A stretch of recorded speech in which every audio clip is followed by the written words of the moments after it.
Hello, my name is Misty. I am a professional corporate person and not a professional director, and I have been DMing for nowhere near 10 years. That was so dumb. Hi folks, I'm Misty, this is Misty Steps, and today I get to review something from Davi from MysticArts. See, MysticArts has released a zine on their Patreon, and I was fortunate enough to get a free copy to review.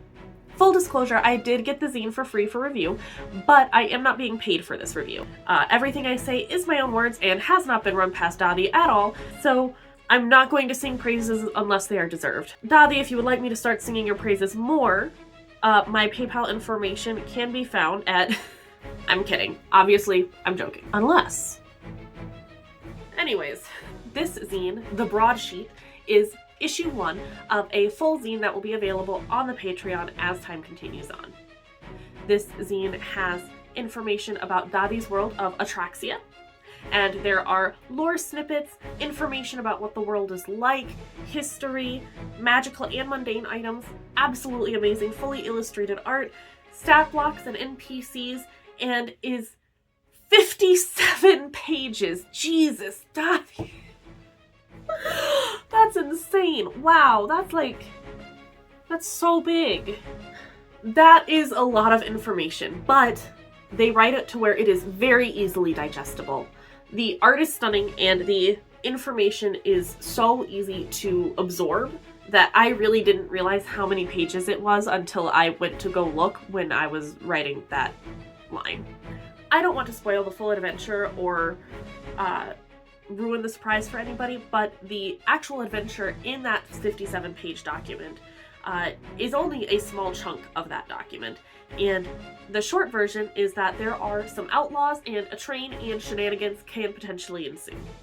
And I think any sort of battle or encounter where there are NPCs around or other items that maybe the players don't want to risk just fireballing the place up is always fun and always adds a level of intensity, which I think is really great, especially at level 1 when we don't really see that a lot. I feel like a lot of level 1 adventures are, you're in an abandoned house and skeletons are attacking, so it doesn't matter what happens to the surroundings.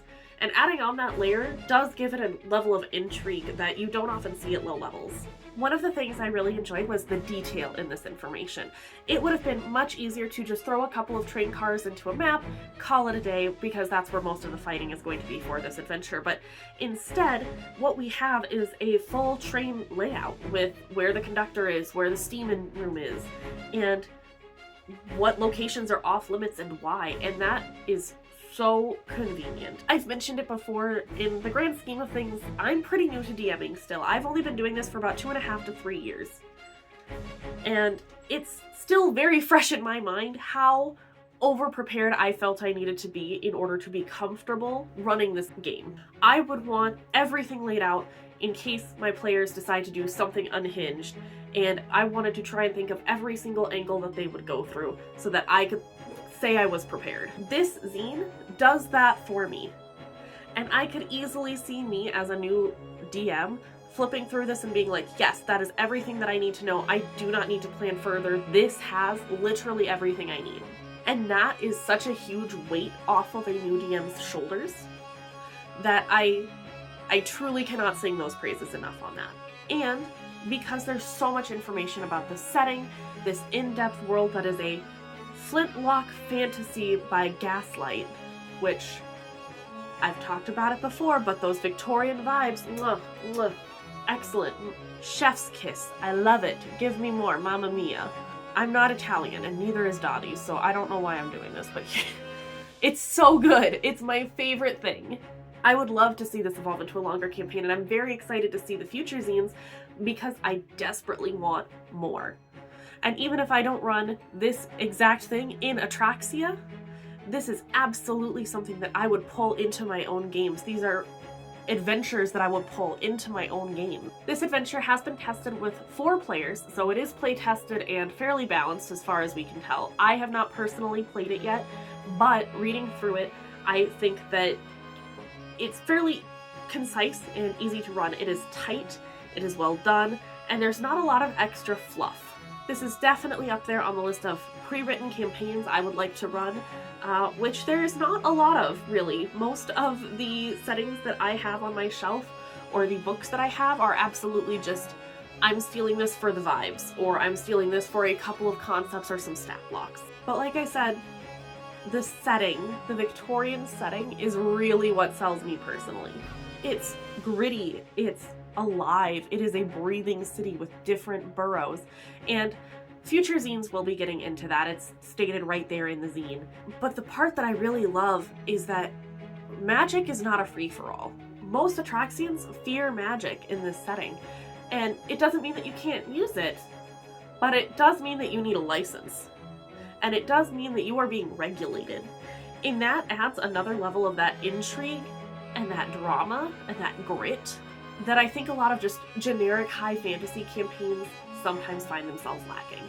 I love props and newspapers, and so being able to give my players a front line page of a newspaper and having the results of their actions show up in the Blackguard post, or seeing if there are consequences for their lack of actions even, is really appealing to me. I'm so excited to learn more about Blackguard as a city in Atraxia, and I'm very excited to see what comes next for this zine, because I can already tell this is part one to a very, very in-depth campaign book and campaign setting, and I am thrilled to get my grubby little hands all over it and absolutely use it in the future. Like, I've only read it and I'm already trying to come up with new plot ideas, like, is there a class war between the nobility and the poor? There almost always is, but what is the registration process for magic users? And since it's so heavily regulated, does that cause tension? I mean, it does, clearly, but what sort of tension is it causing and how much? What are the future adventures that we're going to go on?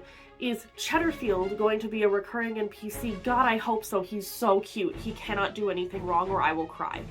I'm already coming up with plot ideas for what I would run in this campaign, and I have a handful of pages and no information about all of the boroughs. I have maps of a few boroughs and not even the full city, and that is something that if you can hook me that quickly, that's always a great sign.